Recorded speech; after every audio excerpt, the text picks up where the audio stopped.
Bonsoir, une fois bonsoir. J'espère que vous voyez bien la présentation que je partage avec vous maintenant. C'est un plaisir pour moi de vous avoir parmi nous ce soir pour cette formation, l'ISO 45001 2018. Pour commencer, je sais que cette formation elle se fait dans des circonstances bien particulières, que ce soit la pandémie du coronavirus, qui coïncide pour les pays musulmans maintenant avec tout ce qui est le mois de Ramadan. Et bon, c'est vrai qu'on n'a pas pris en considération l'horaire, la différence d'horaire pour la rupture des jeûnes pour les autres pays. Peut-être on va prendre en considération les recommandations pour la revue de l'horaire. Par la suite, on va en discuter pour se mettre d'accord sur l'horaire de la séance de demain. D'accord? Avant de commencer, juste je me présente. Je suis Mehdi El Arabi, de formation initiale, je suis docteur en sciences biologiques. Et de formation initiale, ingénieur en agroalimentaire, spécialité agroalimentaire. En ce qui concerne mon expérience professionnelle, je suis enseignant universitaire, à l'Institut supérieur de biotechnologie de Sfax, et j'interviens dans d'autres institutions universitaires. Je suis consultant et formateur, comme vous l'avez remarqué, avec Cabinet Le Plus, partenaire de l'organisme de certification PECD.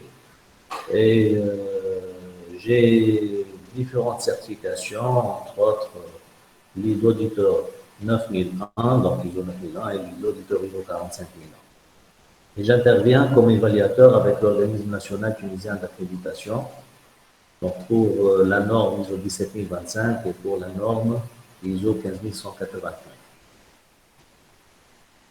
Bon, c'est vrai, je ne vais pas pouvoir vous passer la parole pour vous présenter tous, mais vraiment c'est un plaisir de voir ici au moins les gens qui se sont inscrits.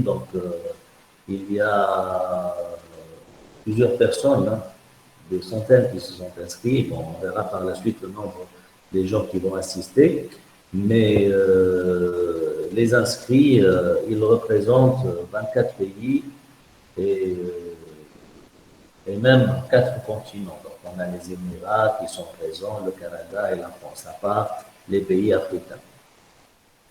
Pour la planification de la formation, aujourd'hui, on est censé commencer à 20h30. Ça dure déjà, il y a des gens qui se disent combien ça dure. Normalement, ça va durer 2 heures. Et pendant ces 2 heures, normalement, la dernière demi-heure, elle sera consacrée à la discussion, une discussion. Demain, normalement, ça devrait commencer également à 20h30. Suite aux réclamations et aux demandes de différents participants, on va se mettre d'accord pour la suite, pour la séance de demain, quand est-ce qu'on va la faire. On va peut-être revoir l'horaire.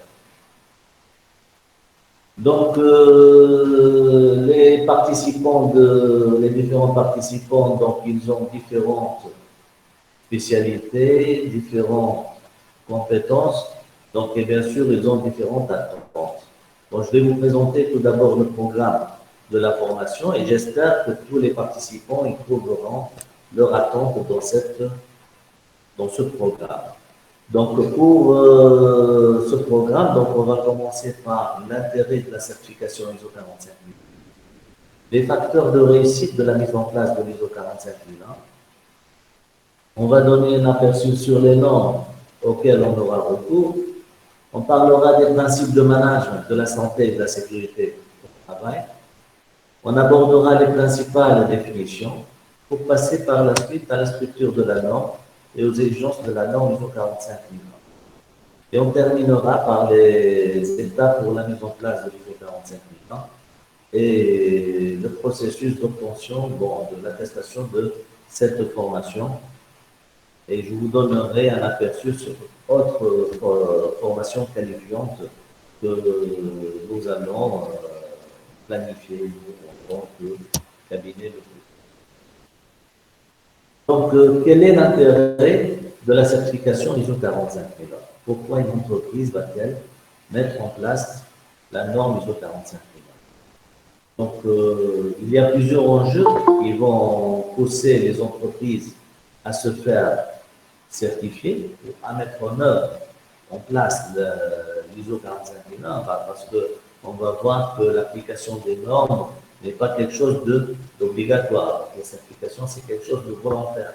Mais qu'est-ce qui va pousser une entreprise à se faire certifier? Donc, il y a des enjeux stratégiques. Donc, la stratégie de l'entreprise, être certifié, être le leader sur le marché, tout ça. Donc, il y a des enjeux réglementaires, même si la certification est volontaire, parfois elle devient obligatoire quand la certification est exigée dans un cahier des charges, dans une réglementation.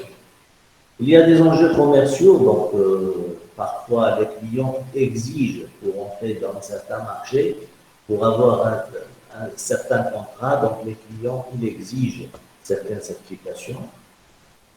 Des enjeux économiques, bon, le fait d'être certifié, il aura sans doute un impact économique sur l'entreprise, sur ses performances, et bien sûr des enjeux sociaux. On va voir que l'ISO 45001, elle met l'accent sur la sécurité des employés. Donc, il y a derrière un enjeu social. Donc, quels sont les facteurs de réussite de la mise en place de l'ISO 45001? Comment on peut réussir la mise en place de l'ISO 45001? On va voir que déjà, la mise en place, il y a des gens qui ont de l'expérience, la mise en place d'un système de management, on peut avoir une réticence, une résistance au changement, d'accord? Donc, pour réussir cette mise en place, quels sont les facteurs de réussite? Donc, il faut du leadership, de l'engagement, la prise de responsabilité et l'obligation de la direction de rendre compte.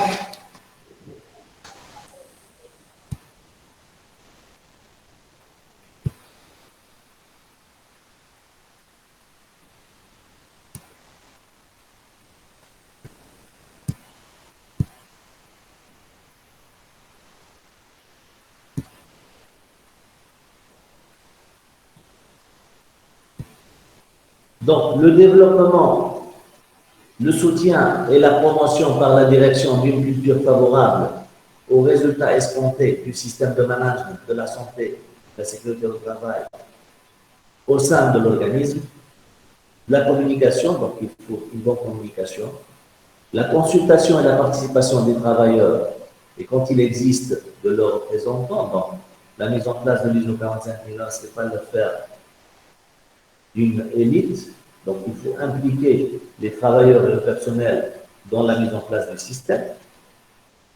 L'allocation des ressources nécessaires pour le maintien, donc il faut fournir les ressources nécessaires. Donc, des politiques de santé et sécurité au travail compatibles avec l'orientation et les objectifs stratégiques généraux de l'organisme. Un ou des processus efficaces pour identifier les dangers, maîtriser les risques pour la santé et sécurité au travail et tirer parti des opportunités pour la santé et sécurité au travail. Donc, il faut faire l'analyse des risques.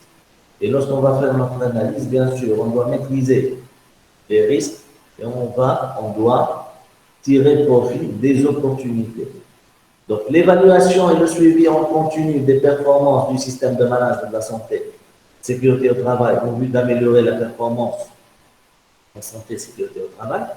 Donc, lorsqu'on va mettre en place le système de management donc, de la santé et sécurité au travail, donc c'est un processus. Donc, on va s'intégrer dans un processus d'amélioration continue, ce n'est pas quelque chose qui s'arrête. On a mis le système, on doit l'améliorer en permanence.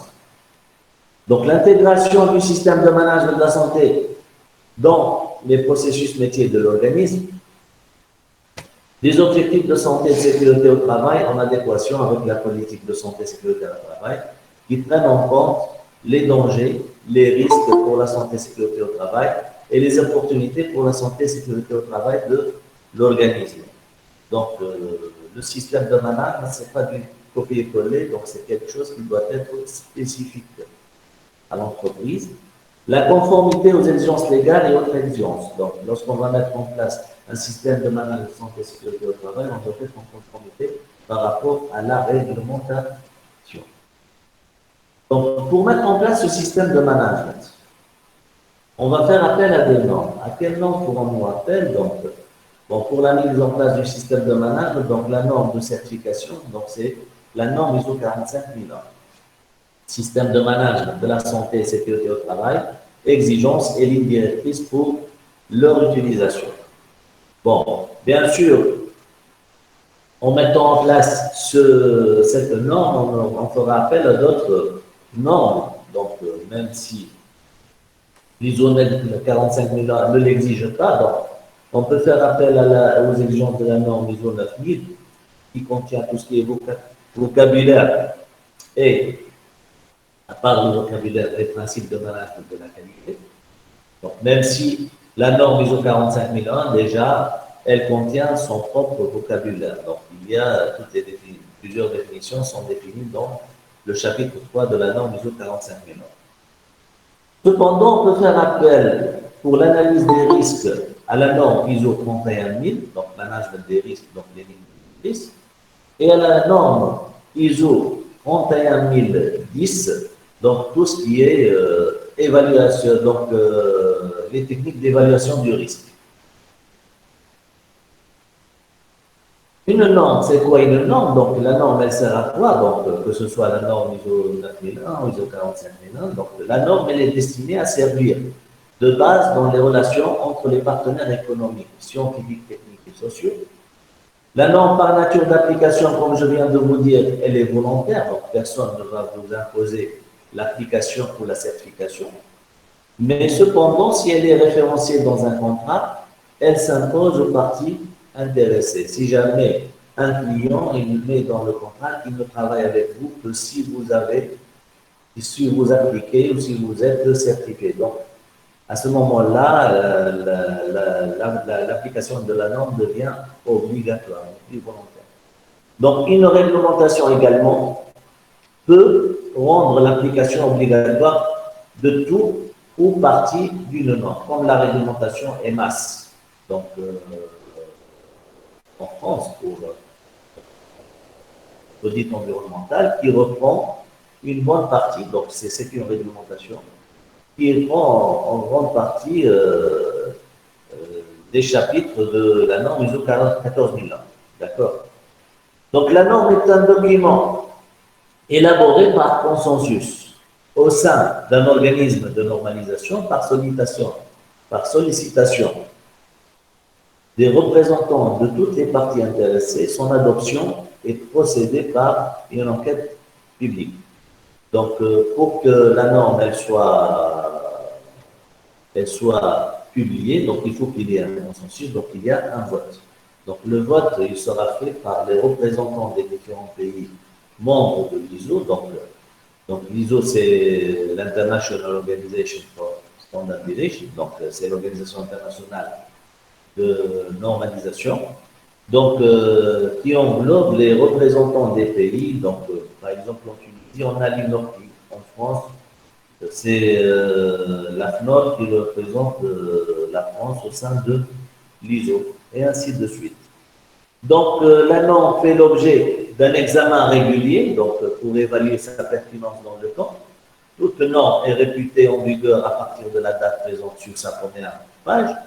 Donc, vous voyez, on va voir que parmi les principes de management, il y a le principe d'amélioration, et même les normes, elles s'améliorent. Donc, si l'ISO 45001, c'est une nouvelle norme, c'est bien paraître, on n'a pas encore évolué. Les autres normes, par exemple, comme la norme ISO 9001, elle a été revue plusieurs fois, d'accord? La version 2000, la version 2008, puis maintenant la version 2015 pour l'ISO 9001, par exemple. Donc, pour comprendre les normes et les appliquer, donc si on veut répondre aux exigences de la norme, il n'y a que les formes verbales, doit et doivent, qui sont utilisées pour exprimer une ou des exigences qui doivent être respectées pour se conformer au présent document. Donc, chaque fois qu'on va trouver dans la norme doit ou doit, donc c'est une exigence, c'est une obligation. Où est-ce qu'on peut trouver ces exigences? Ces exigences, on peut les trouver dans le corps de la norme ou dans les annexes. On va voir par exemple dans les normes de l'annexes. Dans cette norme, par exemple, il y a une annexe, mais qui est informative. Donc, les exigences, on les trouve dans le corps de la norme ou dans les annexes normatives. Parfois, on trouve des expressions comme il convient, il est recommandé. Ces expressions sont utilisées pour exprimer une possibilité préférée, mais non exigée pour se conformer au présent document. Donc, les formes verbales peut et peuvent sont utilisées également pour exprimer une suggestion ou un concept. Donc, ce ne sont pas des obligations. En outre, le présent document peut fournir des renseignements supplémentaires destinés à faciliter la compréhension et l'utilisation de certains éléments. Donc, où est-ce qu'on peut trouver ces explications? On les trouve dans les notes. Donc, on le trouve dans le corps de la norme, on trouve des notes. Bon, ces notes-là, elles ne sont pas obligatoires, donc ce ne sont pas des exigences. Elles sont là pour nous aider. Et on trouve également des annexes. Ces annexes également, des annexes informatives. Donc, les annexes informatives, donc leur application n'est pas obligatoire. Mais tout de même, il faut les lire parce qu'ils nous aident. Pour les principes de management de la santé et sécurité au travail. Donc, les principes, donc, il y a les 7 principes de management qu'on connaît, management de la qualité, et bien sûr, il va s'y ajouter 2 autres principes. Bon, les principes, donc, tout ce qui est orientation client, le leadership, l'implication personnelle, l'approche processus, l'amélioration, la prise de décision fondée sur des preuves, le management des relations avec les parties intéressées, bah, tout ça, ce sont les principes de management. Et auquel il va s'ajouter donc la prévention des accidents de travail et des maladies professionnelles et le respect des exigences légales et autres exigences. Donc, pour l'orientation client, donc le principal objectif du management de la qualité est de satisfaire aux exigences des clients et de s'efforcer d'aller au-delà de leurs attentes. Donc, on écoute nos clients pour les satisfaire et aller au-delà de ces attentes-là. Donc, pour le système de management de la santé et sécurité au travail, donc, il étend cette notion de client à l'ensemble des parties intéressées. Donc, on doit satisfaire l'ensemble de nos parties intéressées. Donc, quelles sont les différentes parties intéressées? D'ailleurs, chaque partie intéressée, elle a des attentes. D'accord? Bon. Quelles sont les attentes des parties intéressées? Donc, les dirigeants sont des parties intéressées. Quelles sont leurs attentes en termes de santé et sécurité au travail? Donc, un dirigeant, il veut assurer la santé et sécurité de ses salariés. Les clients, quelles sont leurs attentes en matière de santé et sécurité au travail? Ils veulent que la direction, que l'entreprise, elle respecte les exigences légales et législatives applicables. D'accord? Pour le personnel, quelles sont ses attentes du système de management de la santé et sécurité au travail? Donc, il veut travailler en sécurité. Vous voyez, les attentes, elles ne sont pas les mêmes. D'accord? Chacun a des attentes et les attentes, elles diffèrent. Leadership. Le leadership, donc le deuxième principe, c'est l'art de mener les hommes. Donc, à tous les niveaux, les dirigeants établissent la finalité et les orientations et créent des conditions dans lesquelles le personnel est impliqué pour atteindre les objectifs qualité de l'organisme. Donc, comme on a dit, donc, la qualité ou la sécurité, ce n'est pas l'affaire d'une personne. Donc, le troisième principe, c'est l'implication du personnel. Donc, un personnel compétent, habilité et impliqué à tous les niveaux de l'organisme est essentiel pour améliorer la capacité de l'organisme à créer et fournir de la valeur. On a dit que pour l'application du troisième principe, un personnel compétent, habilité et impliqué à tous les niveaux de l'organisme est essentiel pour améliorer la capacité de l'organisme à créer de la valeur. Donc, une entreprise ne peut fonctionner correctement sans un personnel totalement impliqué à tous les niveaux. L'utilisation au plus juste des compétences permet un fonctionnement optimisé. Donc, on doit utiliser correctement nos compétences. Donc, le système de management de la santé et sécurité au travail ne peut fonctionner sans l'implication active du personnel. Donc, si on n'implique pas le personnel, donc ça ne va pas marcher. Pour l'approche processus, donc des résultats cohérents et prévisibles sont obtenus de manière plus efficace et efficiente. Voyons par efficacité et efficience. On va voir quelle est la différence entre les deux lorsque les activités sont comprises et gérées comme des processus corrélés, fonctionnant comme un système cohérent. Donc, nous, on va subtiliser notre activité en process. Un process, en fait, c'est quoi? C'est toute activité qui a des éléments d'entrée qui seront transformés en éléments de sortie. Et bien sûr, les éléments de sortie d'un process seront les éléments d'entrée d'un autre processus. Et ces processus, ils vont constituer un système qui est cohérent. Donc, si on maîtrise nos processus et les interfaces entre les processus, donc les relations entre les process, parce que généralement, les problèmes, on va les rencontrer dans les interfaces, donc on va maîtriser systématiquement notre système. Donc, l'amélioration continue. Donc, le succès d'un organisme repose sur une volonté constante d'amélioration.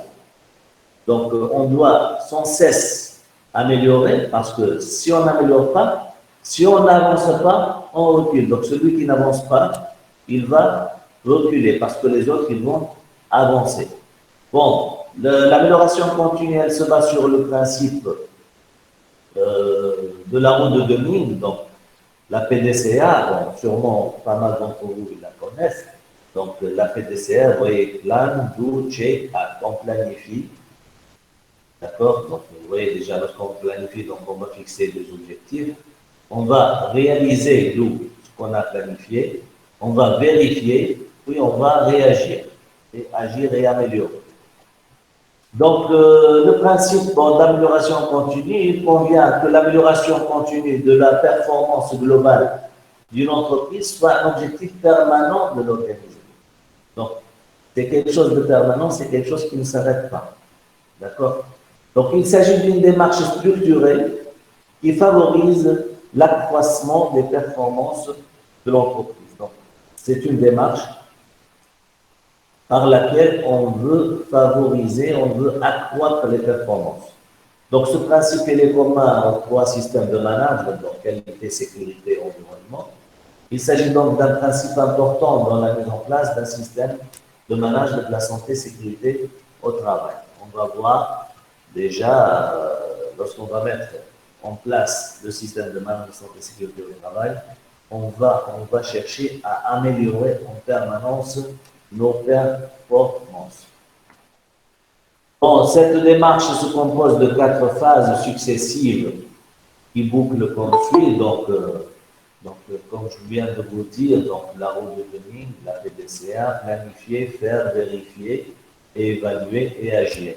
Donc, on va voir déjà, même la norme ISO 45001, elle obéit à cette roue de Deming, tout ce qui est planification, tout ce qui est par la suite réalisation, vérification et amélioration. Donc, on va les voir dans la diapo qui suit pour le positionnement des différents chapitres de la norme dans la roue de l'amélioration continue.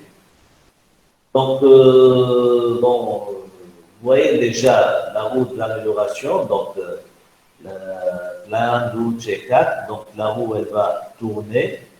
Sûrement vous avez remarqué que le chemin il est en pente, d'accord? Et si jamais on s'arrête, la roue elle va reculer. Et vous voyez déjà il y a une cale qui va empêcher la roue de reculer. Et c'est quoi ça? Donc c'est le système de management de la sécurité santé au travail. Donc, c'est lui qui va garantir qu'on ne va pas reculer, qu'on va avancer en permanence. En ce qui concerne la prise de décision fondée sur des preuves, donc le sixième principe. Donc, le système de management, en fait, on doit le prendre comme un outil d'aide à la décision, un outil de gestion, un outil d'aide à la décision. Donc, dans une entreprise, que ce soit pour la santé et la sécurité au travail ou pour les décisions stratégiques, pour la prise de décision, on a besoin d'informations, de données. Et c'est le système de management qui va nous fournir ces données pour prendre les bonnes décisions. D'accord? Donc, il va nous fournir le tableau de bord pour décider. Donc, les décisions fondées sur l'analyse et l'évaluation de données et d'informations sont davantage susceptibles de produire des résultats escomptés. Donc, si on se base sur des informations précises, on prendra les bonnes décisions. Donc, le fonctionnement de l'entreprise se mesure au quotidien. Donc, chaque jour, il y aura des suivis, il y aura des indicateurs à suivre. Donc, seule l'analyse des informations correspondantes permet des prises de décision pertinentes et cohérentes. Donc, les données qu'on aura, on va les analyser pour prendre les décisions les plus pertinentes possibles. Donc, ce principe, il est commun aux trois systèmes de management, qualité, sécurité, environnement. En effet, comme dans le système de management de qualité, le système de management de la santé et de la sécurité au travail comporte des étapes de surveillance, de mesure et d'analyse. Donc, on va surveiller, on va analyser, on va le voir déjà parmi les chapitres de maintenant. Donc, il y aura de la surveillance, il y aura des analyses qui vont permettre de prendre les décisions pertinentes et adéquates à l'amélioration des performances de l'entreprise. Donc, le système, il va nous fournir les informations pour la prise de décision.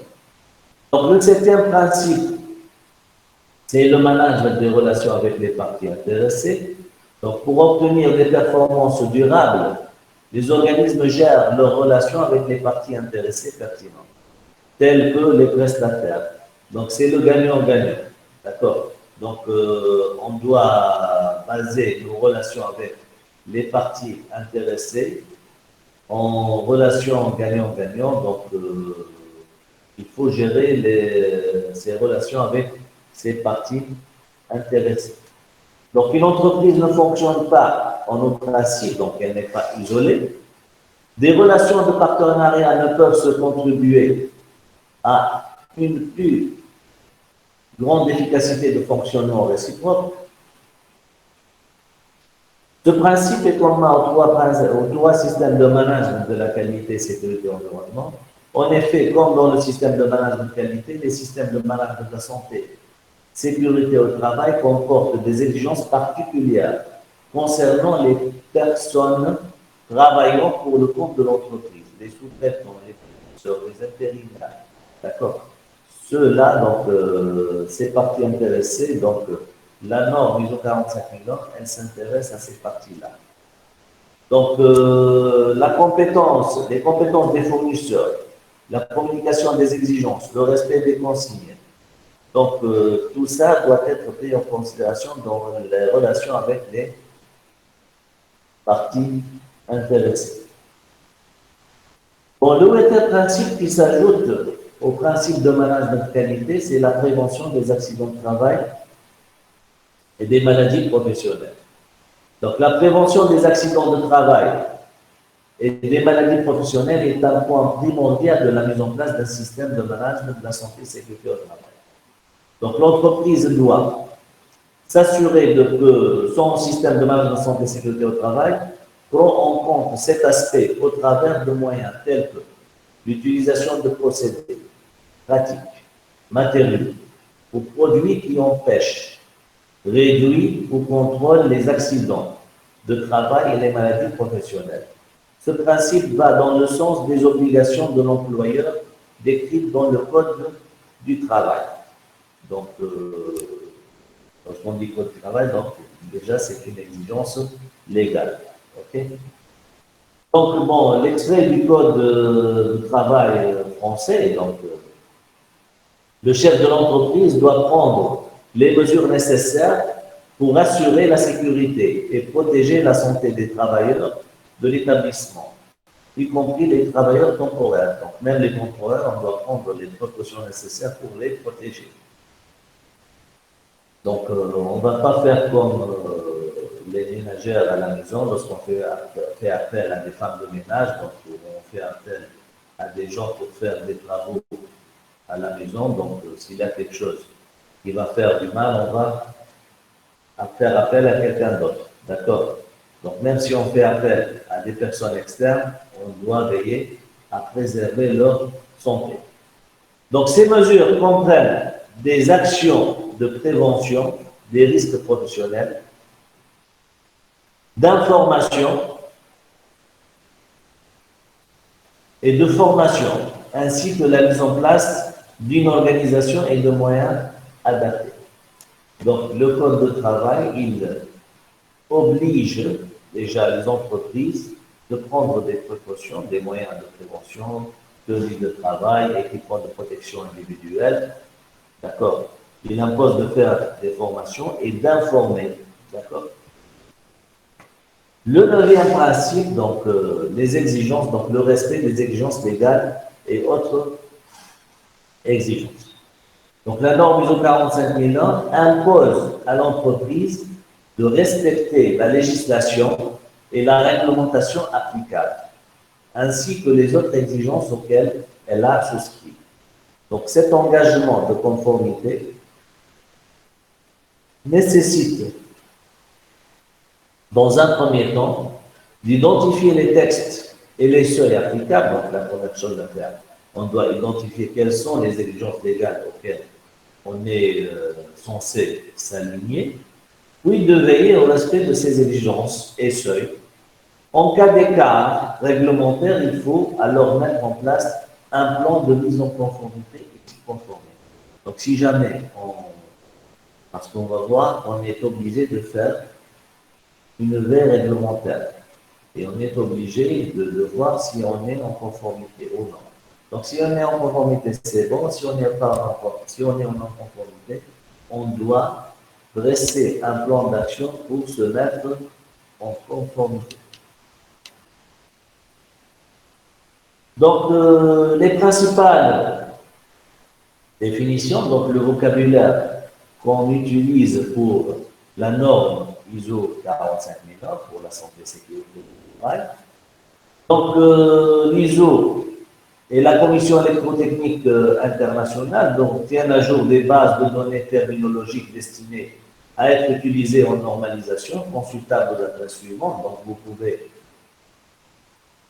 consulter le vocabulaire et les terminologies de la normalisation, que ce soit sur le site de l'ISO ou sur le site de la Commission électrotechnique internationale.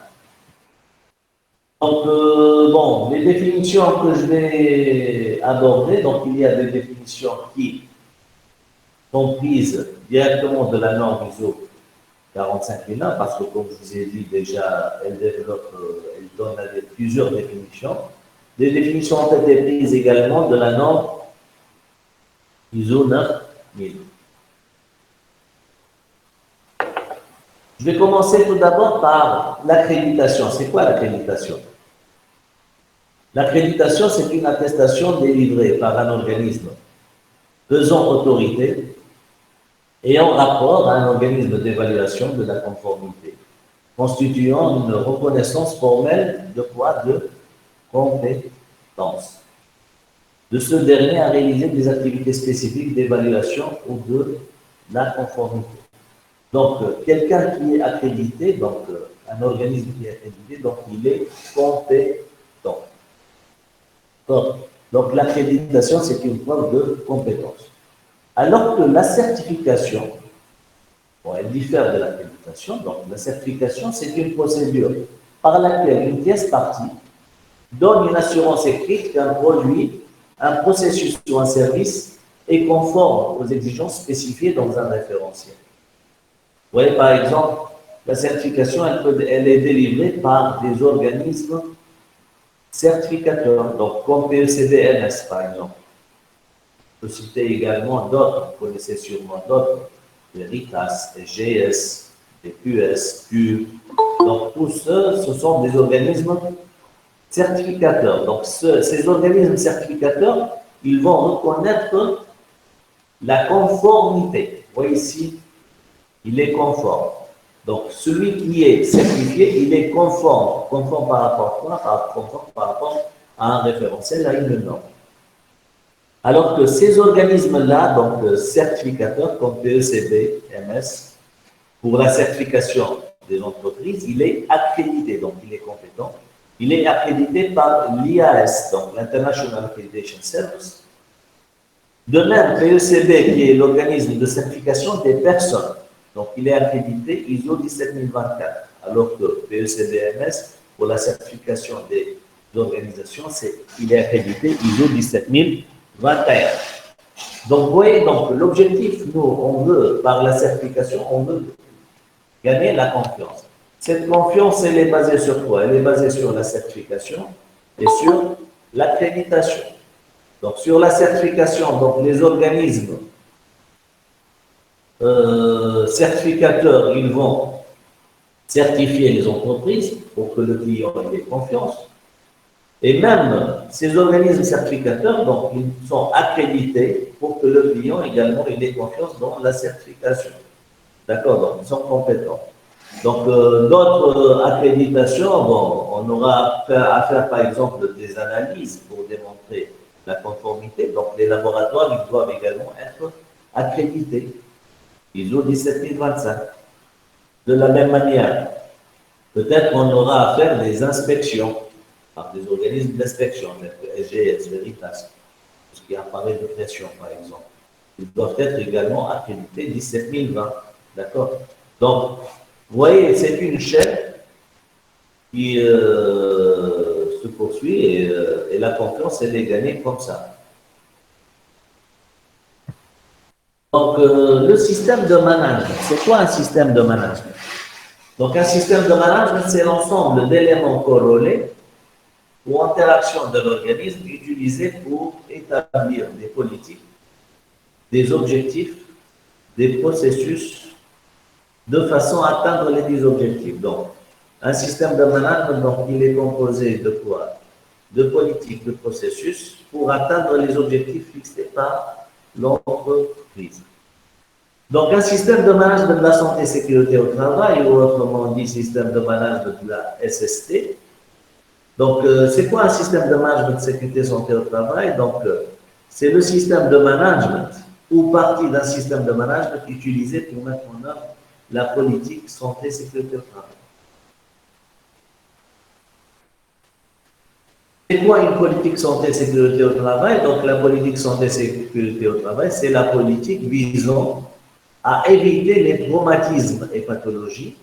Donc, c'est une politique à éviter les traumatismes et les pathologies liées au travail chez les travailleurs et à procurer des lieux de travail sûrs et sains. Bon, pour les objectifs de la santé et sécurité au travail, donc, ce sont les objectifs fixés par l'organisme en vue d'obtenir des résultats concrets, cohérents avec la politique santé et sécurité au travail. C'est important de définir les termes danger, traumatisme et pathologie et risque pour la santé et sécurité au travail. Donc, le danger, c'est quoi? Le danger, c'est la source susceptible de causer traumatisme et pathologie. D'accord? Donc, le traumatisme, c'est quoi la définition de traumatisme et pathologie? Donc, c'est l'effet négatif, c'est l'état physique, mental et cognitif d'une personne. Donc, le risque pour la santé et sécurité au travail, c'est la combinaison d'un événement ou d'exposition dangereuse liée au travail et de la gravité des traumatismes et pathologies pouvant être causés par l'événement ou l'exposition. Donc, on peut définir les dangers et les risques par la cause et la conséquence. On en reviendra par la suite pour tout ce qui est opportunité pour la santé et sécurité au travail. Donc, c'est la circonstance ou l'ensemble de circonstances susceptibles de conduire à une amélioration de la performance en santé et sécurité au travail. Donc, on va voir que lorsqu'on va faire une analyse des risques, lorsqu'on va faire l'analyse de notre contexte, d'accord, contexte de l'organisme, les attentes des parties intéressées, on y reviendra.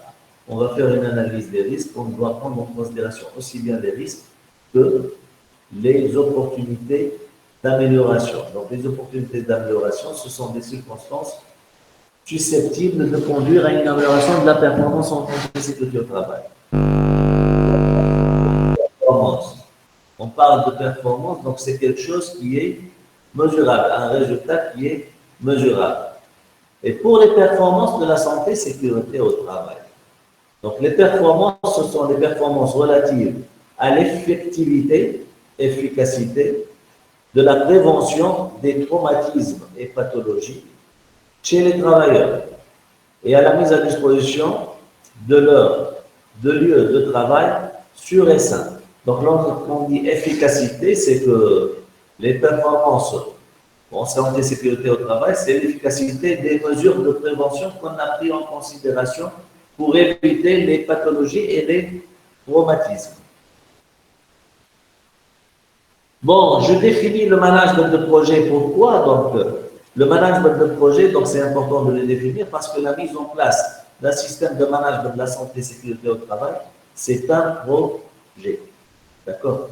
Et lorsqu'on dit un projet, donc un projet, c'est toute activité. Donc, c'est une activité qui il a un début, tout d'abord. Pour définir un projet, il faut qu'il y ait un début et une fin. Il faut qu'il y ait une planification. Il faut qu'il y ait un livrable. Bon, pour la mise en place d'un système de management de la sécurité de santé au travail, il y a un début et il faut définir la fin de la mise en place. Donc, ça se planifie également. Il faut qu'il y ait une planification, un plan d'action pour la mise en place du système. Et bien sûr, il y a un livrable vers la fin qui est la documentation, le système de management de la qualité. Donc, le management de projet, c'est quoi? Donc, c'est la planification, l'organisation, la surveillance, le contrôle et compte rendu de tous les aspects d'un projet et de la motivation des personnes impliquées pour atteindre les objectifs du projet. Les travailleurs, c'est quoi un travailleur? Donc, un travailleur, c'est la personne effectuant un travail ou exerçant des activités en relation avec le travail qui sont sous le contrôle de l'organisme. Donc, soit il effectue un travail, soit il exerce des activités en relation avec un travail qui est sous le contrôle de l'organisme. Donc, même les sous-traitants, ils sont considérés comme des travailleurs. Les intervenants extérieurs, donc, ce sont les organismes externes fournissant des services à l'organisme conformément à des spécifications, termes et conditions convenues. Donc, ce sont vers la fin, ce sont les prestataires. D'accord? Les parties intéressées, donc, le terme privilégié, et on peut utiliser le terme partie prenante. Donc, partie intéressée ou partie prenante, c'est la même chose.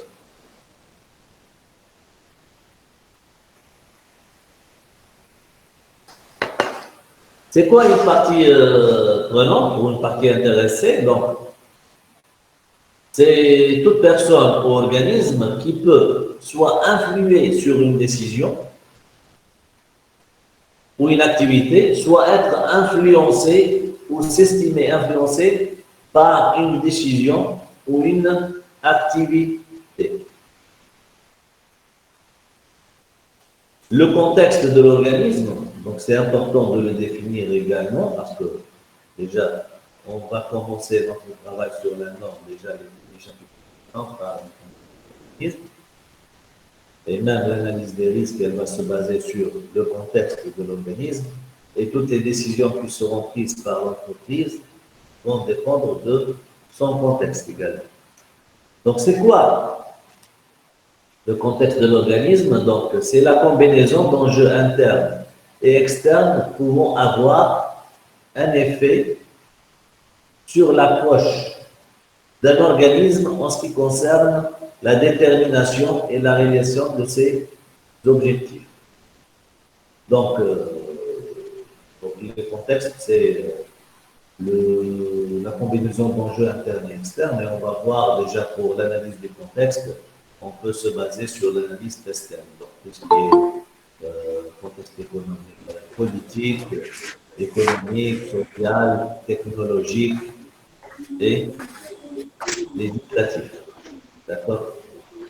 Donc, pour tout ce qui est processus, donc un processus, c'est l'ensemble d'activités corrélées en interaction qui transforment des éléments d'entrée en éléments de sortie, donc c'est ce qu'on a tout à l'heure.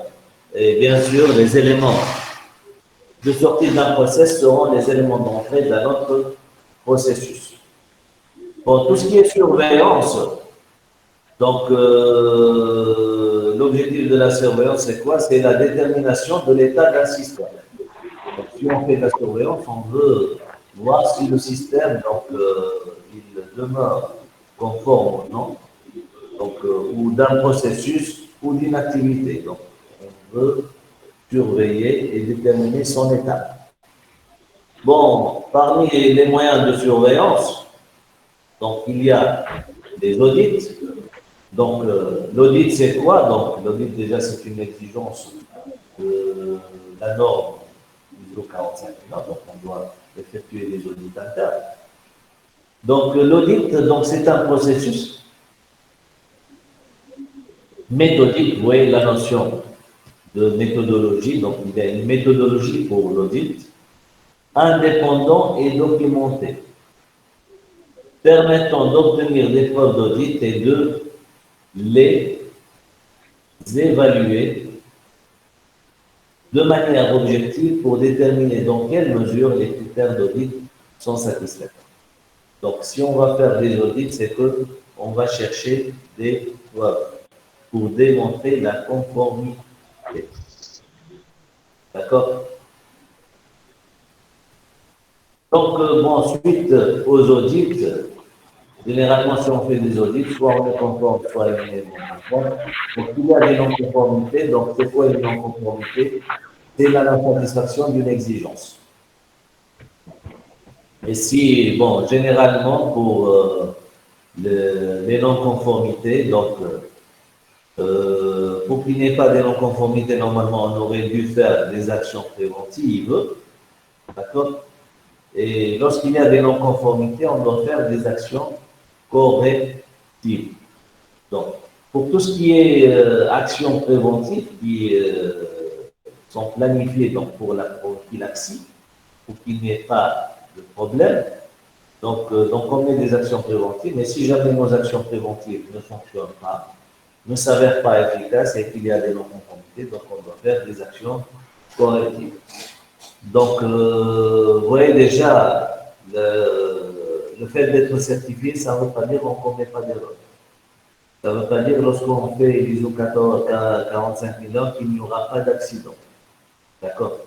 Et on va en parler de ça par la suite. Déjà, la norme, elle prévoit des actions correctives, et plus que ça, normalement, on va voir que lorsqu'on va mettre en place l'ISO 45001, donc on doit planifier la maîtrise opérationnelle. On doit faire des moyens de maîtrise.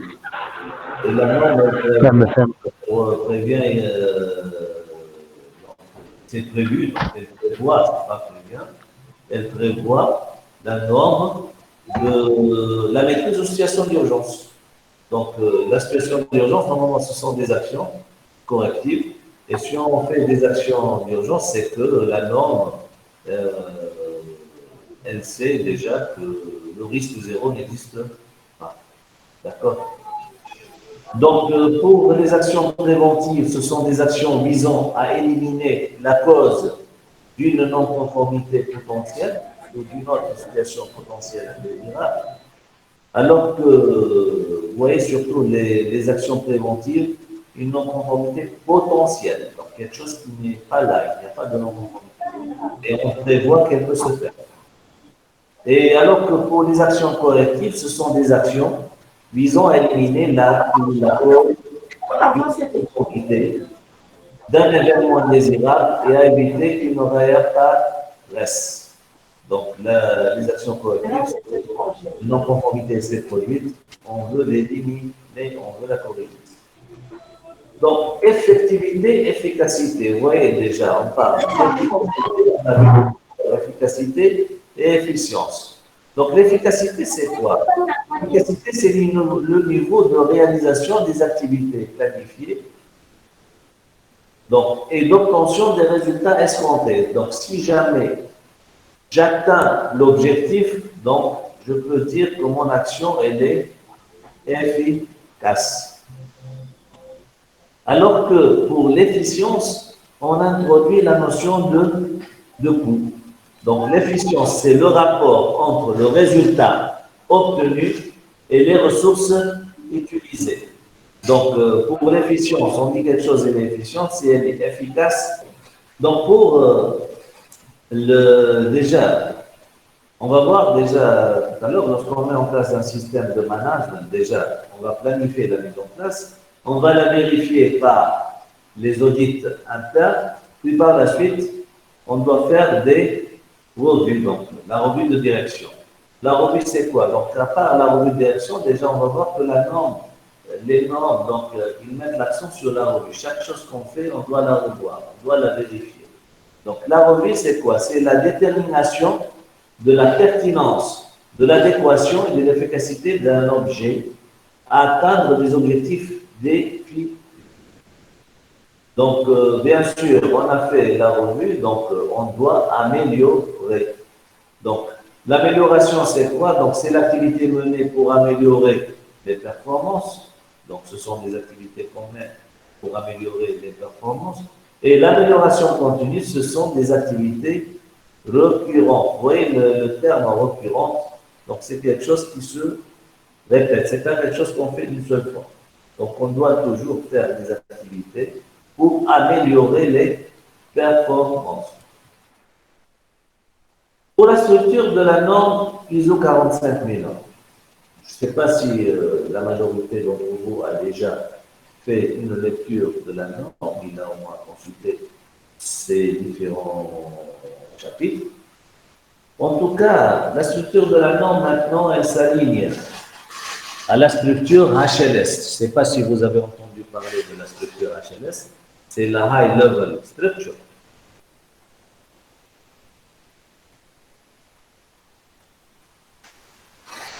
C'est une structure en 10 chapitres.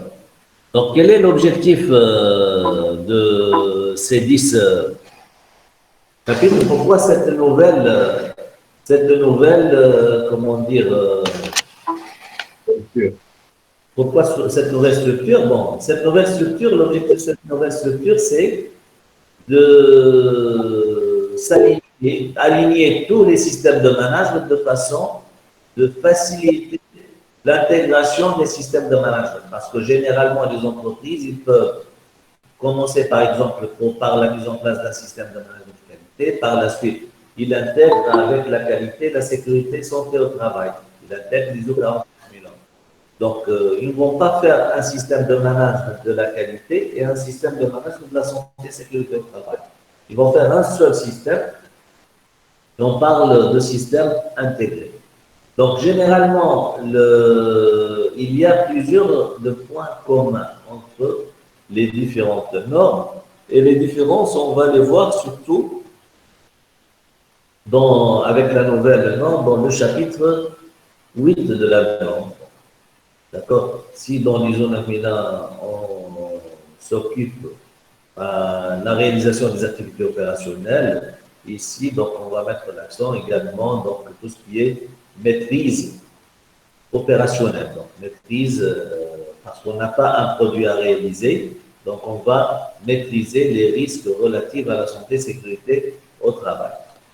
Donc, comme toutes les normes, donc, il y a un avant-propos, introduction, domaine d'application et référence normative. Donc, malheureusement, la majorité des gens ne lisent pas ces chapitres-là. Pourquoi? Parce que déjà, on sera évalué à partir du chapitre 4. Donc, le chapitre 4 qui traite du contexte de l'organisme, parce qu'on dit contexte de l'organisme, donc tout ce qui est compréhension de l'organisme et de son contexte, compréhension des besoins et des attentes des parties intéressées travailleurs. Et vous voyez, ces deux points-là, on va faire appel à ces deux points-là par la suite lors de la planification pour le chapitre 6, pour la détermination des risques, pour l'analyse des risques.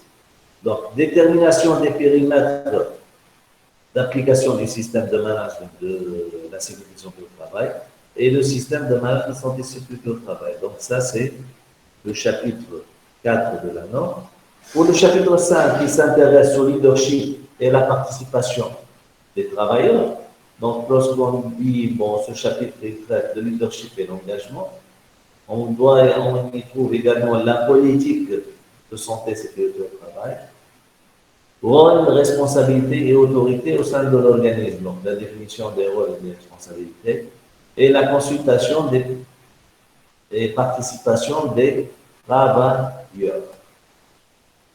Pour le chapitre 6, donc tout ce qui est planification, les actions,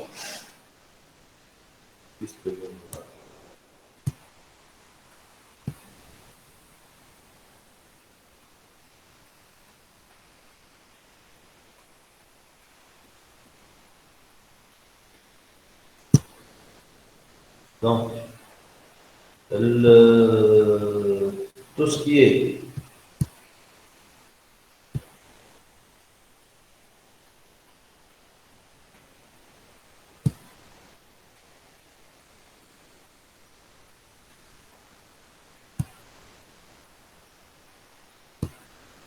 donc j'espère que vous voyez toujours la présentation. Donc pour le chapitre 6, la planification, donc comme je vous ai dit tout à l'heure, ça commence par les actions à mettre en œuvre face aux risques et opportunités, déjà qu'on a déterminé à partir du contexte et des attentes des parties intéressées. Donc, on va faire appel au contexte de l'organisme et aux attentes des parties intéressées pour faire face aux risques et opportunités. Donc, tout ce qui est, on va parler de l'identification des dangers et évaluation des risques et opportunités, la détermination des exigences légales et autres exigences, donc la planification des actions, donc les objectifs de santé, sécurité au travail et planification des actions pour les atteindre, les objectifs de santé, sécurité au travail et la planification pour atteindre les objectifs santé et sécurité au travail.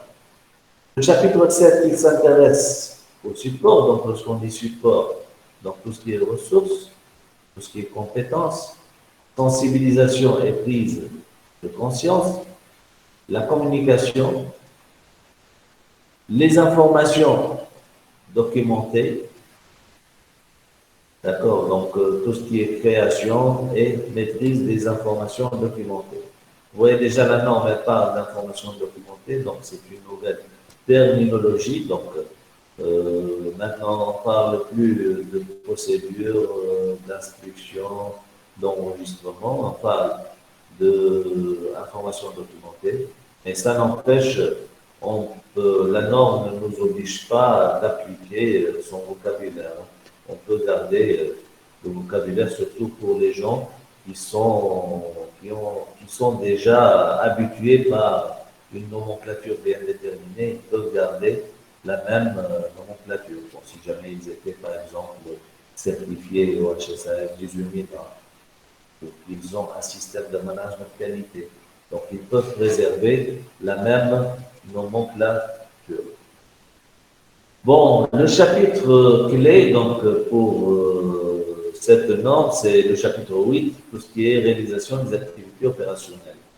Donc, ça commence par la planification et maîtrise opérationnelle. Maîtrise opérationnelle, c'est ça. Élimination des dangers et réduction des risques pour la santé et sécurité au travail. Donc, tout ce qui est moyen de maîtrise qu'on va mettre en place, donc la maîtrise opérationnelle. Le pilotage du changement, donc si jamais on fait des modifications. Acquisition des biens et services et préparation aux situations d'urgence. Si jamais la maîtrise opérationnelle ne fonctionne pas, on doit être préparé pour la réponse aux situations d'urgence. Bon, le chapitre 9, il traite de l'évaluation des performances. Donc, lorsqu'on dit performance, donc il y a tout ce qui est surveillance, mesure, analyse et évaluation de la performance. Donc, on va voir au cours, lorsqu'on va exposer donc, tout ce qui est performance, tout ce qui est évaluation de la conformité. D'accord. Donc, surtout par rapport aux exigences légales, par rapport au contrôle qu'on met en place.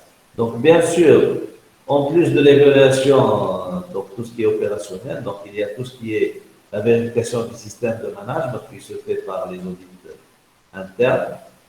D'accord.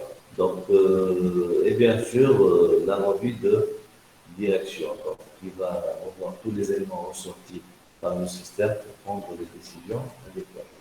Et le chapitre 10, il s'intéresse à l'amélioration.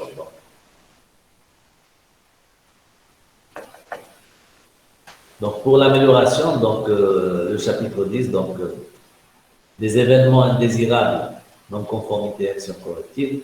Donc, comment on va traiter les non-conformités et comment on va réagir face aux événements indésirables. D'accord? Et quelles sont les actions correctives qu'on va mettre en place et l'amélioration continue. Cette norme contient, comme vous le remarquez, une annexe qui est une annexe informative, donc, et qui contient, donc cette annexe elle est très importante parce qu'elle contient des lignes directrices pour l'utilisation de la norme ISO 45000.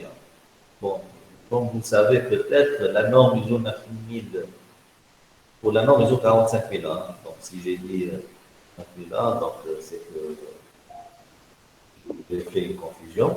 Mais ici, donc les lignes directrices pour l'application de cette norme ISO 45001. Et pour la norme ISO 9001, il y a une norme qui est l'ISO 9002 qui va nous expliquer comment mettre en place l'ISO 9001. Ici, il n'y a pas une norme spécifique, mais c'est développé de la norme.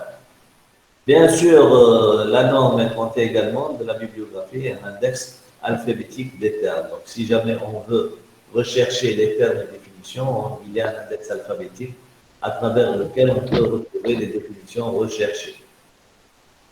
Bon, si on positionne la structure de la norme, donc les différents chapitres de la norme, dans la roue de 2000, donc la roue de l'amélioration continue, la PDCA, on va trouver les chapitres 4, 5, 6 et 7, donc tout ce qui est contexte de l'organisme, leadership et participation des travailleurs, planification et support, donc ça s'intègre dans le cadre de la planification, donc dans la phase planification, donc plan. OK? Tout ce qui est réalisation, donc c'est le chapitre 8 de la norme, donc réalisation des activités opérationnelles. Donc on va appliquer ce qu'on a planifié, on va l'exécuter. Donc, écrire ce qu'on va faire et faire ce qu'on a écrit. Par la suite, on doit vérifier. Donc, la vérification, donc, c'est l'évaluation des performances, donc le chapitre 9 de la norme, que ce soit par les évaluations, les mesures, tout ça à faire, ou par l'audit interne. Et acte, donc, c'est le chapitre 10, l'amélioration.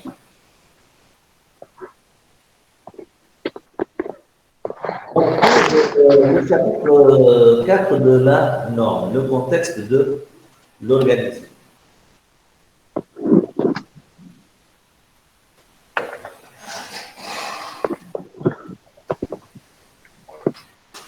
Donc, que stipule ce chapitre? Donc, le 4.1, compréhension de l'organisme et de son contexte. Donc, l'organisme doit déterminer les enjeux externes et internes, pertinents par rapport à ses finalités, qui influent sur sa capacité à atteindre le ou les résultats attendus de son système de management de la santé et sécurité au travail. Donc, on doit déterminer le contexte de notre organisme et on doit déterminer les enjeux, que ce soit enjeux externes et les enjeux internes. Donc, on doit comprendre également donc, le 4.2, donc vous voyez le 4.1, compréhension de l'organisme et son contexte. Le 4.2, c'est la compréhension des besoins et des attentes des travailleurs et des parties intéressées. Donc, en tant qu'entreprise, on doit comprendre ce que sont les attentes de nos travailleurs et ce que sont les attentes des parties intéressées. Les différentes parties intéressées, ça peut être les autorités, ça peut être les fournisseurs, ça peut être les clients. Donc, on doit, pour chaque partie intéressée, on doit déterminer nos travailleurs, ce sont des parties intéressées, ils ont des attentes. On doit déterminer leurs attentes. Donc, l'organisme, il doit déterminer les parties intéressées, en plus des travailleurs, en plus de ces travailleurs, donc, qui sont pertinents dans le cadre du système de management de santé et sécurité au travail. Vous voyez, donc, une chose que je vous dis, la norme ISO 45001 appliquée, elle nous dit ce qu'on doit faire, mais on ne nous dit pas comment on doit le faire. D'accord? Bon, toute norme, elle est générique, elle sert à tout type d'entreprise, quelle que soit la taille, quel que soit le nombre de personnes et quelle que soit l'activité. Donc, bien sûr, deux organismes, peut-être même qu'ils font la même activité, ils n'auront peut-être même pas les mêmes. Quoi. Donc, les mêmes parties intéressées. D'accord? C'est pourquoi l'organisme doit déterminer quelles sont ces parties intéressées et quelles sont les attentes de ces parties intéressées. Donc, les besoins et les attentes pertinents, c'est-à-dire les exigences des travailleurs et des autres parties intéressées, donc quels sont ces besoins, donc quelles sont les parties intéressées, quels sont leurs besoins, et bien sûr, quels sont parmi ces besoins et attentes qui sont ou pourraient devenir des exigences légales ou autres exigences. Donc, quelles sont les exigences qui peuvent être des exigences légales ou autres exigences. Donc, ça peut être dans le cadre d'un contrat, ça peut être. Donc, c'est pour ça que c'est important de déterminer les parties intéressées et quelles sont leurs attentes. Donc, le 4.3 donc, de la norme, détermination du domaine d'application du système de management, donc c'est très important de déterminer le périmètre du système, parce qu'une entreprise qui est certifiée, le système de management, pas forcément, il va englober, il va couvrir toute l'activité de l'entreprise. D'accord? Et généralement, je vous le dis dès maintenant, c'est que les entreprises, généralement, ils vont prendre un périmètre réduit. Pourquoi? Pour faciliter la mise en place, pour faciliter la première certification, parce que si on va prendre un périmètre élargi, ça va être quelque chose de lourd, de difficile à atteindre, donc l'objectif ne sera pas SMART. C'est quelque chose qui va faire peur aux personnes, c'est quelque chose qui va devenir lointain à atteindre, impossible à atteindre. D'accord? Donc c'est pourquoi Au début, normalement, on va fixer un périmètre restreint qu'on peut par la suite élargir. Une fois certifié, on peut par la suite étendre le périmètre de certification. D'accord? Donc, l'organisme doit déterminer les limites et l'applicabilité du système de management de santé et sécurité au travail afin d'établir son domaine d'application. Il doit prendre compte, donc déjà pour la détermination du périmètre, on doit prendre en compte quoi? Les enjeux externes et externes, internes et externes, déjà qu'on a vu tout à l'heure, les attentes des travailleurs et des autres parties intéressées, donc quelles sont les attentes des travailleurs et des parties intéressées, et bien sûr les activités en relation avec le travail exercé. Donc, le périmètre d'application du système de management de la santé et sécurité doit être disponible sous forme d'une information documentée. Donc, vous voyez déjà, doit. Donc, c'est une exigence. Donc, et exigence documentaire. Donc, ça peut être quoi comme ça peut se faire dans le cadre de la politique, ça peut se faire dans le cadre du manuel sécurité, ainsi de suite. Un document bien déterminé, là où il y a la détermination du périmètre. Donc, pour le système de management de la santé et sécurité au travail. Donc, un système de management de la santé et sécurité au travail, donc, y compris les processus nécessaires et leur interaction en accord avec les exigences de la norme ISO 45001. Donc l'organisme doit établir, mettre en œuvre, tenir à jour et améliorer en contenu. Vous voyez, déjà, c'est très important ça. Parce que nous, donc la qualité, c'est quoi? La sécurité, c'est écrire ce qu'on fait, faire ce qu'on a écrit et vérifier ce qu'on a fait. D'accord? Puis par la suite, améliorer. Donc, vous voyez déjà, on doit établir. Donc, si on met en place le système et on ne l'applique pas, donc c'est comme si on n'a rien fait. Donc, on doit écrire, donc planifier, puis appliquer ce qu'on a planifié, mettre en œuvre, tenir à jour, donc faire des revues, des améliorations et améliorer en continu. Donc, un système de management de la santé et sécurité au travail, y compris les processus nécessaires et leur interaction en accord avec les exigences de la norme ISO 45.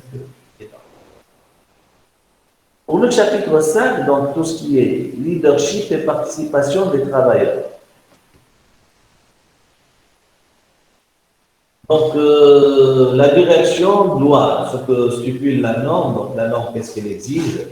Elle exige que la direction doit démontrer son engagement concernant le système de management de la santé et sécurité au travail en assumant la pleine et entière responsabilité et l'obligation de devoir rendre compte à la prévention des traumatismes et pathologies liées au travail et de la mise à disposition de lieux de travail et d'activités sûres et saines.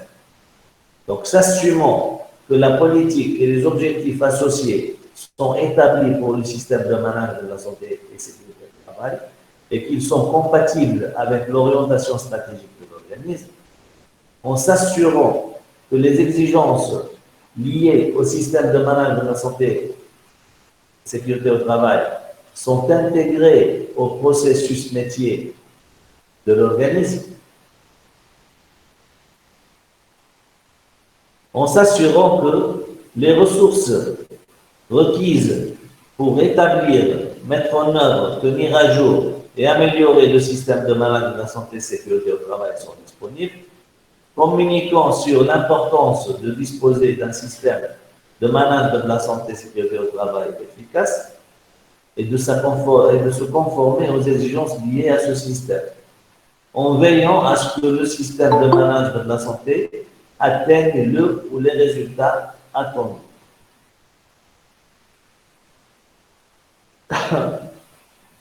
Donc, la direction doit démontrer son engagement concernant le système de management en orientant et soutenant les personnes pour qu'elles contribuent à l'effectivité efficacité du système de management de la santé et sécurité au travail, assurant, promouvant, l'amélioration continue, soutenant les acteurs, les autres rôles managériaux pertinents afin de démontrer leurs responsabilités dans leurs domaines respectifs, développant, portant et promouvant une culture au sein de l'organisme favorable aux résultats escomptés du système de management santé et sécurité au travail.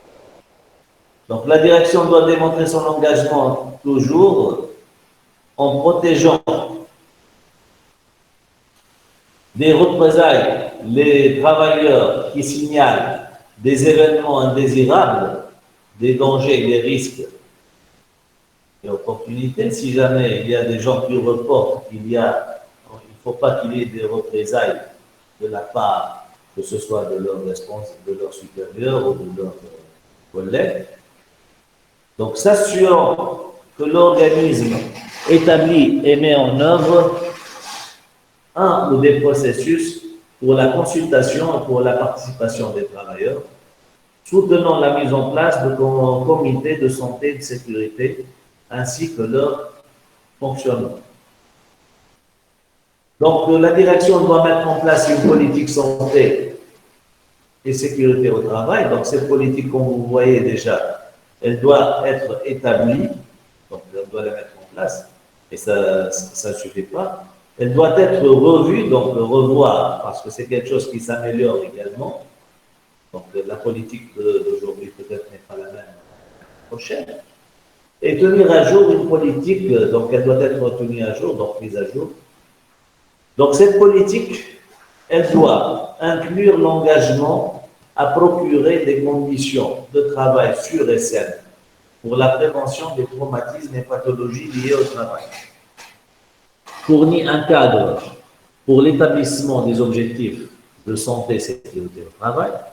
Inclut l'engagement à satisfaire aux exigences légales et autres exigences, inclut l'engagement à éliminer les dangers et à réduire les risques pour la santé et sécurité au travail, inclut l'engagement, vous voyez qu'ils sont tous des engagements, pour l'amélioration continue du système de management de santé et sécurité au travail, inclut un engagement à la consultation et à la participation des travailleurs quand il existe des représentants des travailleurs. Donc, la direction s'engage à.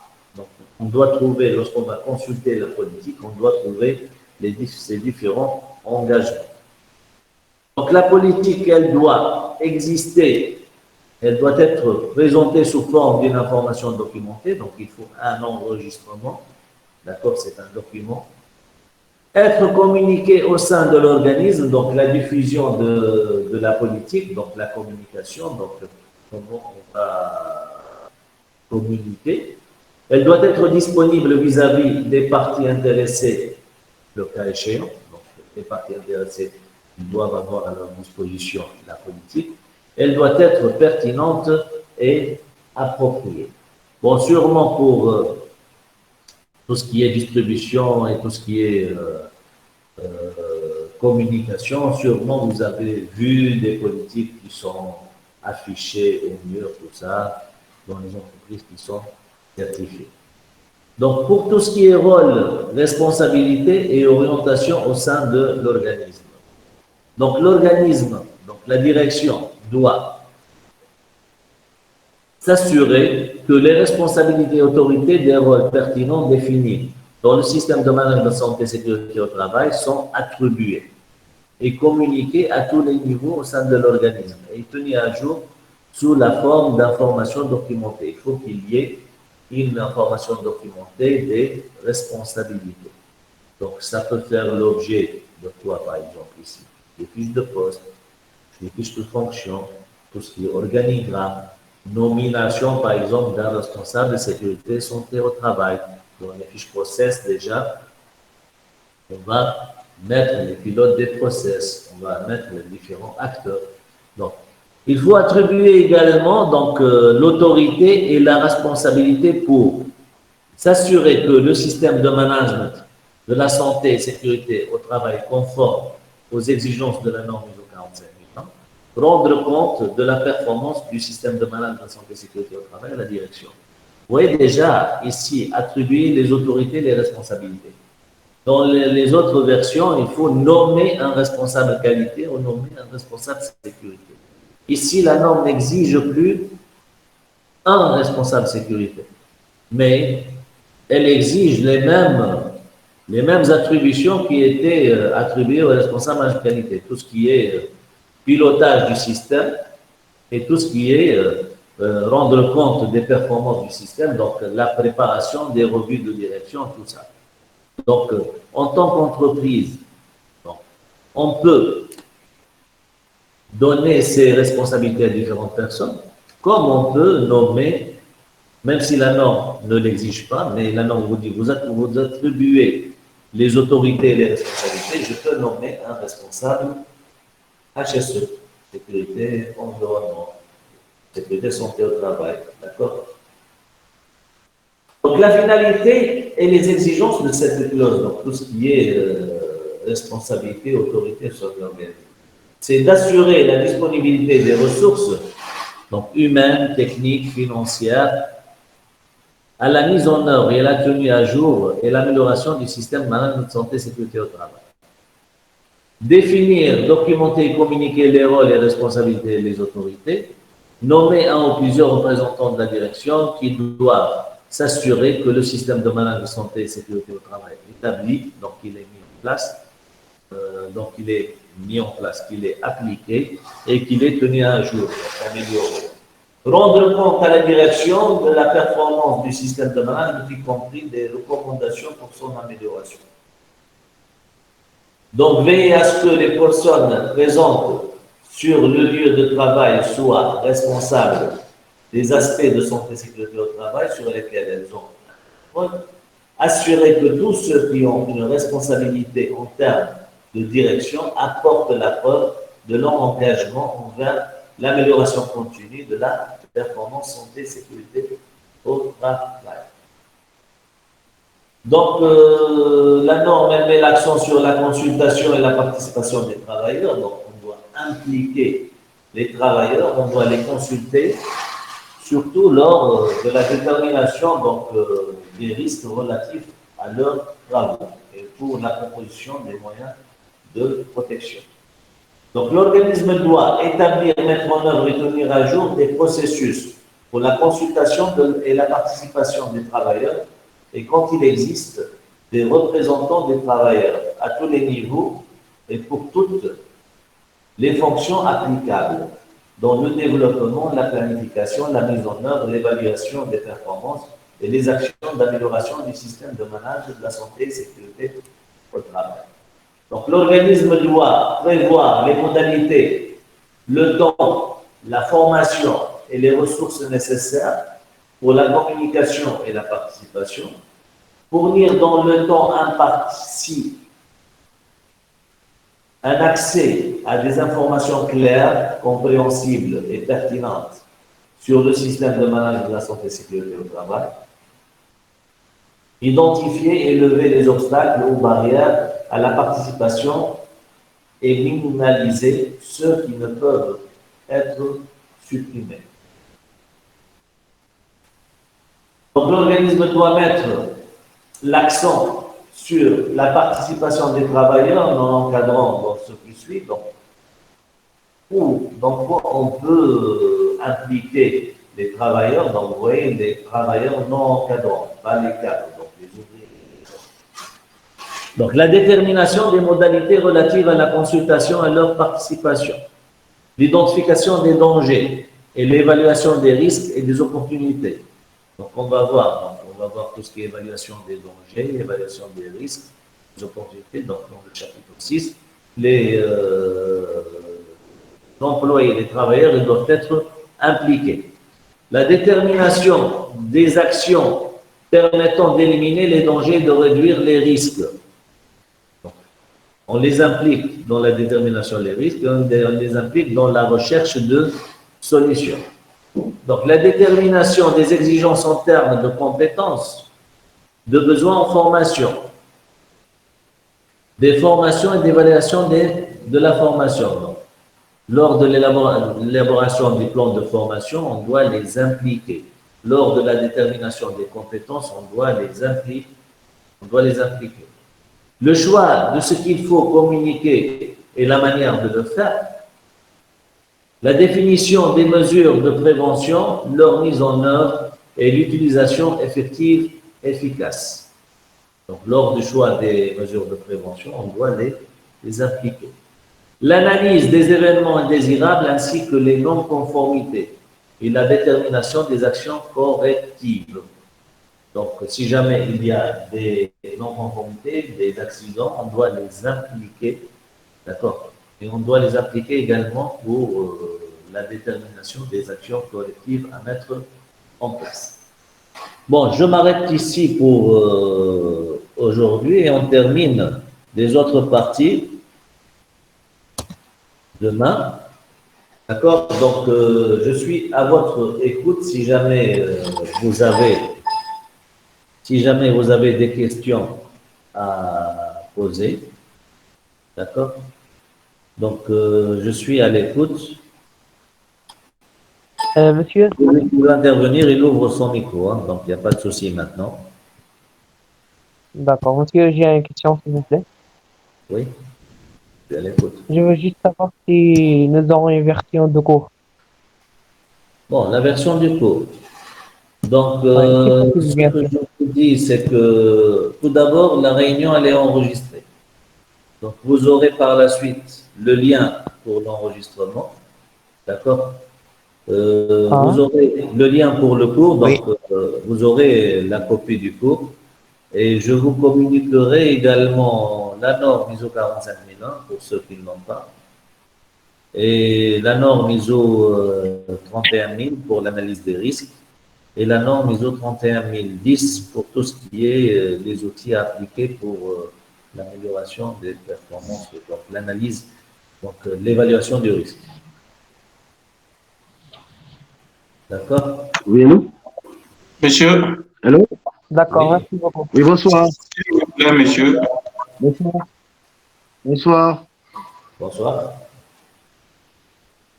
Voilà. En fait, j'ai une question.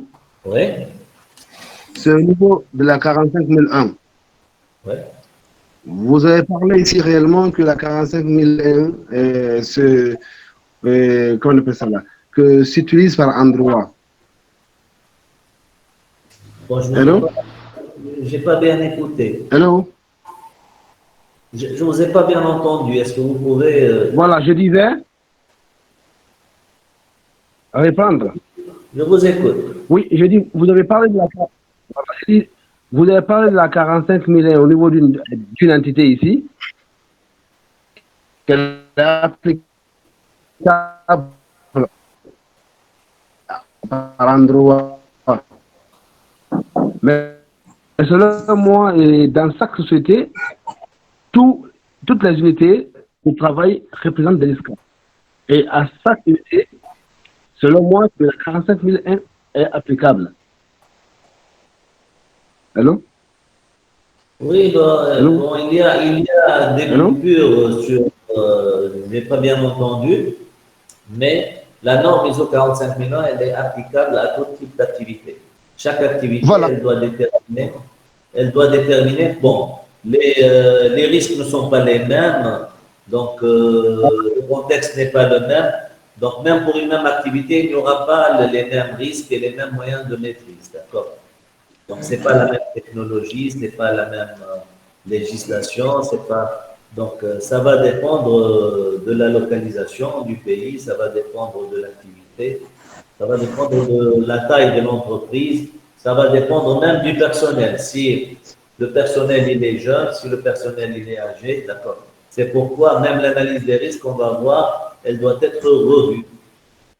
Si jamais on a fait notre analyse, bon, demain on va faire l'analyse des risques. Bonjour, monsieur. Les risques aujourd'hui, Ok, merci. l'année prochaine, pas Oui. forcément on aura les mêmes risques. Il y aura peut-être de nouvelles activités, il y aura du personnel, rotation de personnel. Donc il y aura d'autres choses à prendre en considération. Voilà, mais Bonsoir, voilà. monsieur. Je disais Bonsoir. aussi, au niveau de la. Allô? Oui, je vous écoute. Donc, juste, Au niveau de la cotation. mais juste, avant que les gens partent, pour demain, à quelle heure je fais la modification de l'horaire? Est-ce que ça vous arrange que ce soit à 17 heures, heure tunisienne? Je pense que pour l'heure, c'est mieux de garder la même heure qu'aujourd'hui, vu que c'est seulement pour 2 jours. Parce que si vous décalez l'heure, ça veut dire de jouer sur les autres qui sont dans les autres pays comme l'Inde ou bien ceux qui sont au Canada. Vous voyez? On garde le même horaire. Bonjour. Ouais, Que je c'est mieux. pense que j'allais dire la même chose, comme il a dit, vu que c'est à peu près juste pour demain, je pense qu'on peut ne pas avoir trop de soucis. ok. Monsieur, j'aimerais bien vous poser une question. Oui, d'accord. Comment satisfaire aux exigences des consultations et participation des travailleurs? Comment Allô, monsieur? satisfaire? Comment satisfaire aux exigences des consultations et participation des travailleurs? Oui. Donc, lorsque vous allez faire votre analyse des risques, par exemple, on Oui. doit appliquer l'analyse des risques, elle ne doit pas se faire, par exemple, dans les bureaux. Elle doit être Ok. faite il faut faire, par exemple, constituer une équipe qui est, euh, euh, qui est représentative de tous les travailleurs, donc que ce soit les cadres, les ouvriers, tout ça. De la même manière, qu'est-ce qu'on peut faire? On va voir que, on va faire appel à des formations, à des sensibilisations. Donc, on doit impliquer tout le monde. D'accord? Oh, d'accord. Il se peut qu'il n'y ait pas Bonjour, messieurs, j'ai une question. c'est pas un document. Lorsqu'il y a un auditeur qui va venir, il va vous dire comment vous avez fait votre analyse des risques, qui a participé. C'est à partir de Vous ce... allez lui montrer, par exemple, un PV de réunion, un enregistrement de présence, là où il y a quelqu'un qui était présent. Donc, et comme ça, c'est une preuve que vous avez Donc, satisfait à cette exigence. oui, monsieur, juste pour une question.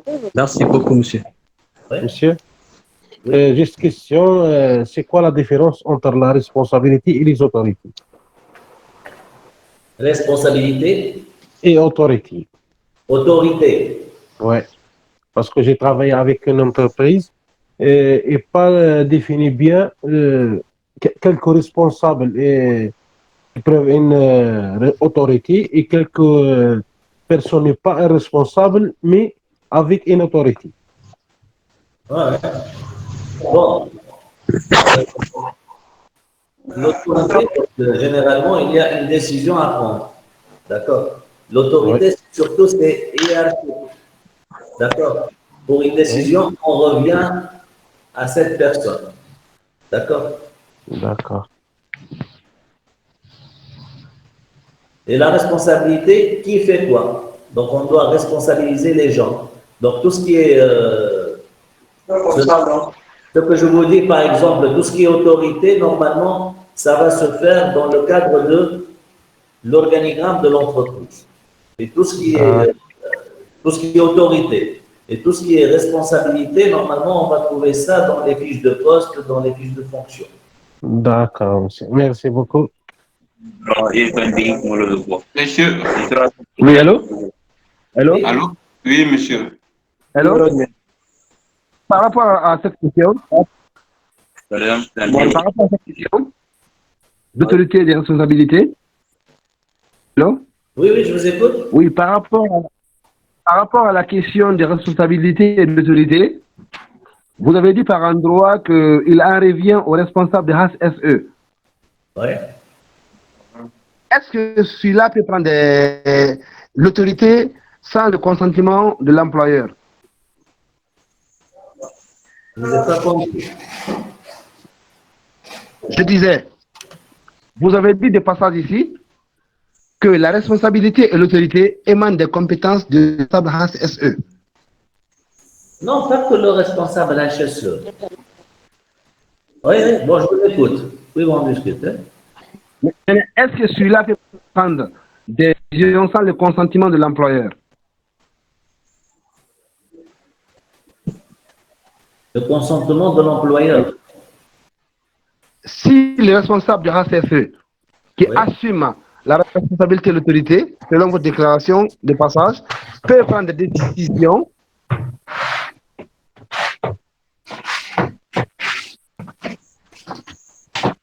de l'entreprise sans le consentement du responsable du patron de l'entreprise, l'employeur. Personnellement, je n'ai pas compris. Allô? J'ai pas compris Allô? la question. Hein. Oui. Allô? Allô? Oui. La question est de savoir, Oui, je vous écoute. vous avez dit le passage, vous avez dit la Formation responsabilité. 45 000 en ligne. Vous avez dit que la responsabilité de l'autorité émane émane de responsable du HSE. Je voulais savoir, est-ce que On doit définir les responsabilités et les autorités ok, qui décident, qui est Ok. responsable de telle action. ok, OK? Hein? ok, je vous écoute. Oui, oui, mais vous continuez donc. Voilà, donc je disais maintenant, est-ce que, parce que la responsabilité, c'est qui fait quoi? L'autorité, c'est la prise de décision. C'est la prise de décision. Mais de passage, j'ai compris par endroit que la responsabilité et l'autorité locaux émanent des compétences du responsable de HCSE. Maintenant, Généralement, dans une société, est-ce que le responsable de HCSE peut prendre... Allô? OK, continuez. Allô? Continuez, je vous écoute. Est-ce que dans une entreprise, un responsable de HCSE peut-il prendre des décisions sans le consentement de l'employeur? Les décisions. Bon, les décisions, bien sûr, ça dépend des décisions. Si ce sont des décisions stratégiques, c'est l'employeur qui va décider. D'accord? Parce que nous, le responsable de l'HSE, en tout cas, il va reporter à la direction les informations pour qu'elle prenne les décisions. Mais il y a des décisions que c'est à lui de prendre. Il y a des décisions qu'il faut prendre rapidement. Il ne va pas attendre l'autorisation parce que normalement, quand on revient à la stratégie, si je reviens, donc, Merci. si je reviens ici, Merci. ici déjà pour tout ce qui est responsabilité, vous Merci. avez dit, on va voir rapidement sur la norme, Ok. ce qu'elle a dit la norme. Hein? Doit être Rôle. C'est. Oui, ici, attribuer l'autorité et la responsabilité pour s'assurer que le système de normes est conforme aux exigences de la norme. Donc, c'est lui qui elle va donner les autorités, c'est pas pour tout faire, mais pour prendre toutes les décisions, mais les décisions relatives au système de management de la santé, sécurité au travail, et pour rendre compte de la performance du système de management. D'accord? Donc, elle va lui donner les autorités pour tout ce qu'il veut ici, pour tout ce qui est sécurité santé au travail. Mais pour tout ce qui est par la suite de décisions stratégiques, tout ce qui est budgétisation, tout ce qui est amélioration, donc il va proposer et c'est la direction qui va décider par la suite lors de la revue de direction.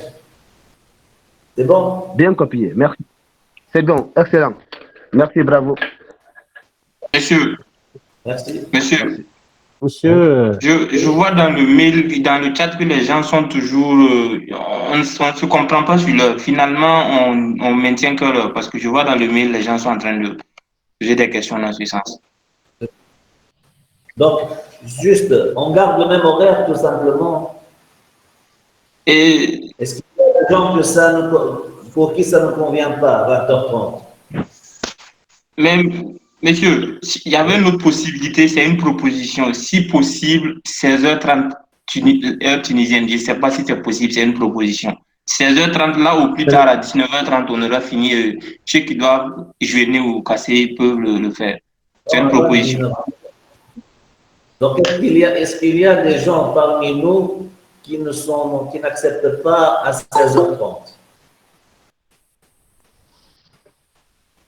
Bon, 16h30 là, c'est meilleur, hein? C'est mieux. Alors? Les gens, au moins. Allô, monsieur? Monsieur, je propose qu'on garde la même heure. Parce qu'il paraît 16h30, c'est bon. Moi, je pense qu'on peut garder la même heure. Hein. Moi, je pense qu'on doit La garder la même même heure. On doit garder la même heure. Parce que ça, ça sera compliqué. non. Donc, Il faut mieux garder garder la même heure. le même heure. Voilà. vous pouvez m'écouter. Vous pouvez m'écouter. OK. Bon, alors? Donc, ce sera difficile, ce sera difficile d'avoir l'accord de tout le monde. D'accord? Donc, on garde le même horaire. On garde le même horaire. De toute façon, on garde le même horaire. Et, 20h30. de toute façon, ceux qui vont couper le jeûne, tout ça, ils peuvent aller couper le jeûne pour venir. D'accord? Et bon, c'est juste une séance, c'est pas quelque chose qui va se répéter plusieurs fois. C'est quelque chose comment la documentation. Donc on garde le même horaire. OK. Je vais faire Ok, On peut monsieur. garder la même heure parce que ça finit demain. Ok, donc on garde la même heure. Ok, On garde la même heure parce que demain. monsieur, Oui, j'avais une question. oui, je vous écoute. Le 5.4, leadership et engagement, qu'est-ce que vous appelez personnel non encadrant? Que faut-il entendre par personnel non encadrant? 5 points. Le 5.4.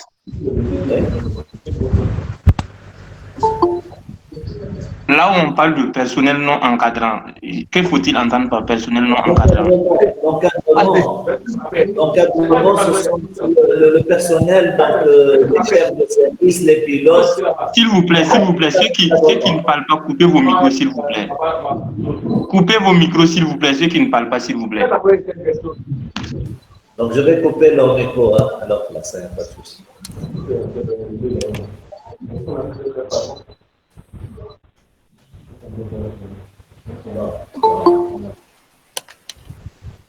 Donc, qui est en train de parler déjà?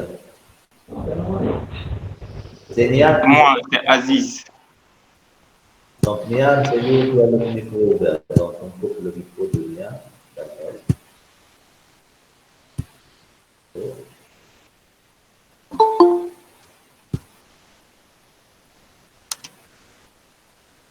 Donc, vous continuez la question.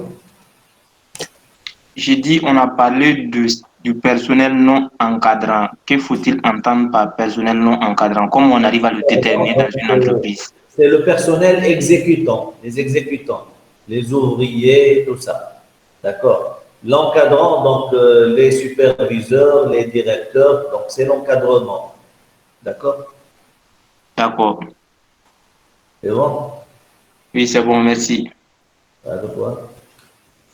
Donc, si vous avez d'autres questions, donc je suis là, sinon on se dit à demain. Allô? Oui, monsieur.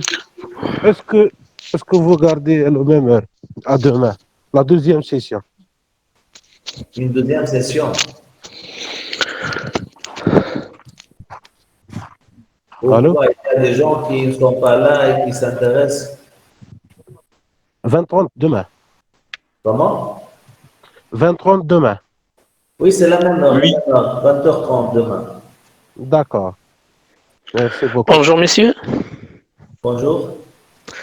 S'il vous plaît, on a vu précédemment que pour répondre à l'exigence 4, notamment 4.1, ce qui concerne la compréhension de contexte de l'organisme, il faut répondre aux enjeux internes et externes.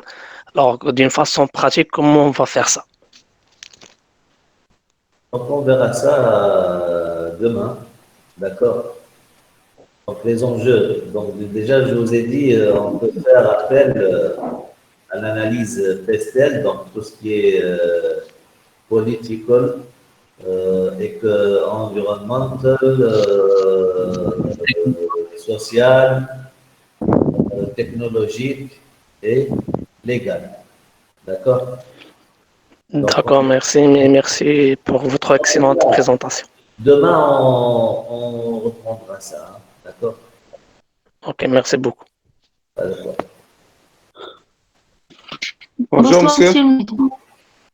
Bonjour. S'il vous plaît, pour réduire les risques,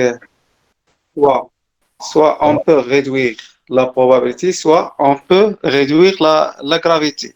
Mais comment on peut réduire la gravité? Ça, on va le voir demain. D'accord? Pour l'analyse des risques, déjà, on n'a pas encore parlé de ça. Et pour traiter le risque, donc, soit on va éliminer le risque complètement, soit on veut le réduire. Donc, par exemple, par les équipements de protection individuelle, les EPI. D'accord? Soit on élimine le risque, soit on peut partager le risque. D'accord? Faire de la sous-traitance, tout ça, ou faire une assurance, comme on peut accepter le risque, parce que le risque zéro n'existe pas. On le minimise au maximum, mais vers la fin, on peut utiliser des moyens de prévention, on peut faire de la formation, on peut sensibiliser les gens. Donc, on peut minimiser le risque comme ça. Les EPI, équipements de protection individuelle, d'accord? Mais ce sont des moyens par lesquels on peut minimiser le risque. D'accord? Par exemple, les EPI, dans ce cas, est-ce qu'on peut réduire la gravité ou bien la probabilité? Avec les EPI, normalement, c'est pas la probabilité, hein, donc c'est la gravité. Donc, si on utilise les équipements, si jamais il y a l'accident, ils vont nous protéger. D'accord? Ce n'est pas la probabilité. Merci beaucoup, monsieur. Merci. Donc, c'est bon. Allô? Oui. Bonjour, monsieur. Bonjour. Ok, moi c'est Eliake. Enchanté. Ok, j'ai juste une question au niveau de l'orientation client. Oui. Voilà, précisément au niveau des attentes de la société. C'est quoi la société là-bas? La société. Oui. En tout cas, la société, ce n'est pas l'entreprise. Lorsqu'on dit société, je n'ai pas trouvé le mot tout à l'heure. Hein? C'est peut-être dû à la fatigue. Moi aussi, le temps ne me convient pas beaucoup. Hein? D'accord. Lorsqu'on dit société, donc c'est, comment dire, il faut que je trouve le mot, donc tout ce qui est, c'est la communauté, d'accord? C'est ce qu'on dit par société. Donc tout ce qui est les personnes, les voisins, tout ce qui est les autorités, d'accord? Donc, la société dans laquelle on vit, d'accord? D'accord. Ce n'est pas l'entreprise. L'essentiel, ce n'est pas l'entreprise. Donc, est-ce que vous trouvez le mot à remplacer? La communauté. La communauté, bon, oui, c'est ça. Voilà. Hello, bonsoir. Merci bien. Hello, monsieur. Bonsoir. Hello. Oui, hello. Voilà, monsieur, je disais, est-ce qu'il est-il possible d'élaborer un document unique d'une entreprise sans une référence à une norme? Oui, parce que le document unique, c'est une exigence réglementaire. D'accord? Oui. Le document unique, c'est une exigence réglementaire. Et la norme, elle est là. D'accord. Donc, on peut élaborer un document unique sans faire référence à l'ISO 45001 ou 18001. Oui, oui. Ce n'est pas. En tout cas, si vous faites le document unique, déjà, vous allez faire votre analyse des risques, vos moyens de maîtrise, tout ça. D'accord? Oui. Donc, et ça dépend pour vous, le document unique, ça dépend, est-ce que dans votre pays, c'est exigé ou non? Parce que c'est la réglementation normalement. Ok, mais pourquoi je parle de la norme? Parce qu'au niveau de la cotation, par exemple, là, il y a plusieurs formules que je vois par endroit. Ouais. Je vois gravité fois fréquence fois maîtrise, gravité plus fréquence fois maîtrise. L'analyse des risques, ça, c'est fixé. La norme ne vous dit pas comment vous le faites. D'accord? C'est à vous de déterminer votre procédure d'analyse des risques, ou votre processus d'analyse des risques. Et bien sûr, vous allez l'appliquer. D'accord? Bon, vous pouvez vous aider pour ça, comme je vous ai dit, on peut s'aider par la norme ISO 31001, 31 000 plutôt, et la norme 31 010. D'accord? Là où il y a tous les outils possibles pour l'évaluation des risques. D'accord? Mais la norme, elle ne vous dit pas comment faire. Elle vous dit, vous devez faire. Elle ne vous dit pas comment le faire. Et c'est à vous de fixer. C'est pour ça que je vous ai dit, deux entreprises, ils n'auront pas la même analyse des risques, ils n'auront pas les mêmes risques même. D'accord? Pourtant, peut-être qu'ils font la même activité. Oui, parce que j'ai vu dans un logiciel Previsoft. Oui. Allô? Oui, oui. Dans Previsoft, il est dit que le risque est égal ici à la gravité plus la fréquence multiplié par la maîtrise. Parfois c'est plus, parfois c'est chaque entreprise va fixer sa méthodologie de calcul du score pour le risque. D'accord? Il y a des entreprises qui vont prendre en considération la maîtrise, il y a des entreprises qui ne vont pas le prendre en considération. C'est juste, ils vont faire un facteur, un score qui est la fréquence fois la gravité, par exemple. Et s'ils ont des moyens de maîtrise, c'est maîtrisé. Donc, c'est maîtrisé, il n'est pas significatif. Ils utilisent ça par la suite pour la sélection des risques les plus significatifs. Et en fait, on va voir ça demain, si on va sélectionner les risques les plus significatifs, c'est parce qu'on ne peut pas tout maîtriser. D'accord? On est limité par un budget, on est limité par des ressources. D'accord? Ok. Donc, ok, merci et bravo. Bravo à vous, excellent. Et franchement, félicitations. Et à nous revoir demain. Bon, ça fait plaisir. Hein. C'est un plaisir pour moi de partager avec vous ces moments. D'accord? Donc, bien copié et félicitations. S'il n'y a plus de questions, donc on peut se quitter maintenant et se donner rendez-vous pour demain à la même heure. Merci et bravo. Monsieur, à quelle heure? Oui. 20h. 20h. Parce que j'ai parlé avec vous via LinkedIn, vous m'avez dit à 21h30. Et maintenant, je viens de vous rejoindre. Ah, on a le même. Vous avez 21h30. En France, c'est ça. Ah, donc c'est l'heure de France. Ah, d'accord. Vous êtes en France? Le fuseau horaire. Non, non, moi je suis au Maroc. Et au Maroc, il n'y a pas un décalage d'une heure entre nous. Donc c'est. Voilà. C'est bien dommage parce que je viens de vous rejoindre. C'est quoi? 20h30 heure tunisienne, c'est quelle heure? S'il vous plaît, s'il vous plaît.